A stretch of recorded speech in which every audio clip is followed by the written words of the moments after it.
Jadi kemarin kita sudah melayangkan surat kepada Pemprov DKI. Betul, DKI. Ya, ini diterima, sudah ada tanda terimanya ya. Tertanggal 23 September 2021. Iya. Dan sekarang ini tanggal berapa nih? Kan 12. Tanggal 12 Oktober. Jadi memang waktunya sudah selesai dan kami sudah ke Biro Hukum tadi. Pemprov DKI, artinya mereka juga nggak bisa menjawab.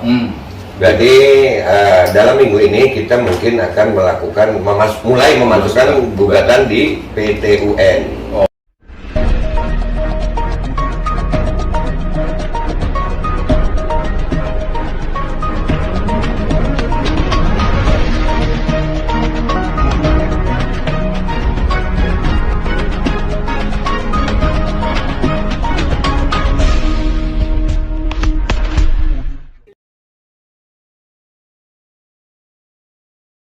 Assalamualaikum warahmatullahi wabarakatuh. Welcome back, selamat datang lagi bersama gue Babe Aldo yang tetap santuy, tetap bakal sehat, kopinya di sono. Iya, Dewan. Dan gue lagi sama abang gue, mudah-mudahan umur panjang jalan Ya, insyaallah. Abang Bapak Juju Purwantoro SH. Amin. MH. Nah, Waduh, itu pokoknya di sini rame, lihatin juga mukanya Persuasi no. Ntar ngambek dia. iya. Kalau nggak dilihatin ntar ngambek, kita nggak dibagiin kantor. Oke, kedatangan kami di sini untuk koordinasi, konsolidasi tentang bagaimana gugatan kita kepada kebijakan Gubernur Jakarta ya. Iya. Jadi kemarin kita sudah melayangkan surat kepada Pemprov DKI. Betul, DKI. Ya, ini diterima, sudah ada tanda terimanya ya. Tertanggal 23 September 2021. Iya. Dan sekarang ini tanggal berapa nih? Kan 12. Tanggal 12 Oktober. Jadi memang waktunya sudah selesai dan kami sudah ke Biro Hukum tadi. Pemprov DKI, artinya mereka juga nggak bisa menjawab. Berarti dalam minggu ini kita mungkin akan melakukan mulai memasukkan gugatan di PT UN. Oh. Iya. Ya, gitu kan Bang Jujur. Iya. Jadi mungkin Kepgubnya itu akan berubah per 2 minggu sekali kan? Iya. Ya, tapi yang jadi masalah itu adalah itu yang berubah cuma nomornya aja. Ya? Substansinya nggak ada perubahan tuh. Nggak ada. Nah, ya sementara yang kita gugat adalah substansinya, Substansinya. isi Kepgubnya. Kepgubnya. Ya, kira-kira gimana penjelasan Bang Juju nih buat kita semuanya ini? Assalamualaikum warahmatullahi wabarakatuh. Waalaikumsalam warahmatullahi wabarakatuh. Baik, seperti apa yang dijelaskan oleh Bang Aldo tadi bahwa memang betul kita sesuai dengan ketentuan peraturan gubernur itu kita sudah mengawasukan atau menanyakan konfirmasi dengan melalui surat. Itu kira-kira sudah 12 hari, hampir 2 minggu ya begitu ya. 2 minggu lebih lah itu. Jadi udah kita masukkan dan ternyata memang sampai dengan hari ini juga pihak Gubernur DKI belum boleh katakan belum berani atau belum bisa atau apa atau seperti apa, nggak ada kejelasan. Tidak membalas surat kita. Iya. Dan memang kalau sesuai dengan ketentuan hukum acara di PT UN, setelah kita mengkonfirmasi pada pejabat yang berwenang ya berkompeten dalam hal ini Gubernur DKI, tidak ada jawaban dan kita bisa melanjutkan proses hukum acara kita Bang Aldo. Jadi kita ajukan gugatan melalui PT UN DKI tentang persoalan mewajibkan atau proses kewajiban untuk melakukan vaksin terutama pada warga negara DKI dan sekitarnya. Sehingga tentunya kalau kita mengacu kepada keputusan gubernur yang baru yaitu tahun nomor 1982 tahun ini, minggu ini yang baru diluncurkan 2021 September lalu itu tetap diperpanjang tadi Bang Aldo singgung, jadi itu substansinya tidak berubah, tapi kemudian diperpanjang hampir 2 minggu sekali. Memberlakukan kewajiban kepada setiap warga negara Jakarta agar divaksin. Jadi kewajiban ya, keprasanya ya. Bukan fakultatif tapi imperatif ya. Ini yang kita akan coba menggugat ya kepada PT UN DKI, dan tentunya Kepgub itu walaupun mengacu kepada keputusan di atasnya, aturan di atasnya yaitu instruksi Mendagri maupun Presiden, tapi baik Kepres maupun instruksi Menteri Dalam Negeri itu Terakhir yang nomor 47 ya. Ya. 47 tahun 2001. Sekali lagi prase mewajibkan itu tidak ada sebetulnya. Ya. Tidak ada. Lalu kenapa dilaksanakan oleh tingkatan di bawahnya itu gubernur dalam hal ini DKI, tapi di situ diwajibkan. Nah ini yang ini kita coba minta keadilannya kepada lembaga peradilan agar dicapai keadilan Bagi seluruh masyarakat ya. Gitu. Dan ini juga Bang Jojo sedikit bocoran nih. Iya. Kalau di DKI Jakarta ini alhamdulillah itu masih pakai Kepgub. Artinya surat resmi itu. Iya. Ya, di daerah lain itu saya dapat bocoran ada beberapa daerah cuman surat edaran. Oh, oke. Nah itu mungkin rekan-rekan yang di daerah, mungkin ada yang rekan-rekan MPR di daerah yang merasa keberatannya sama dengan kita. Kira-kira ada saran untuk mereka melakukan apa di daerah? Iya, mereka tetap punya hak untuk melakukan upaya langkah-langkah hukum terhadap hal ini. Sebetulnya begini, normatifnya kalau kita mengacu pada instruksi gubernur, keputusan gubernur, itu kan sifatnya lebih mengikat ke dalam sebetulnya. Pemberlakuannya internal.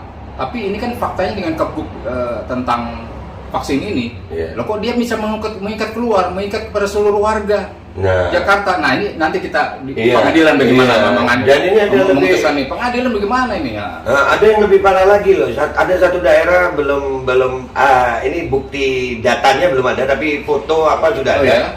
Ada satu daerah itu malah sekarang ini petugas vaksinator itu dari TNI. Oh iya, kita lihat di media-media maupun berita-berita sampai dengan TNI itu turun. Jadi ini ada apa gitu? Kenapa nggak diterjunkan nih Bang Aldo di Papua saja misalnya? Nah, makanya itu. Jadi dan saya perlu dari pendapat hukum saya sering bilang sama orang-orang masyarakat Indonesia, rakyat Indonesia, menolak vaksin itu bukan pelanggaran hukum. Betul. Nah, jadi tapi terkadang kan ada intimidasi tuh Bang Jojo. Ya, itu tadi konsekuensi hukumnya. Kalau klausulnya dikatakan mewajibkan, maka setiap organda harus. Ya, kalau tidak melakukan itu, maka dia melanggar hukum, bisa dikenakan sanksi. Kan yang kita pertanyakan harusnya tidak bisa diwajibkan seperti itu.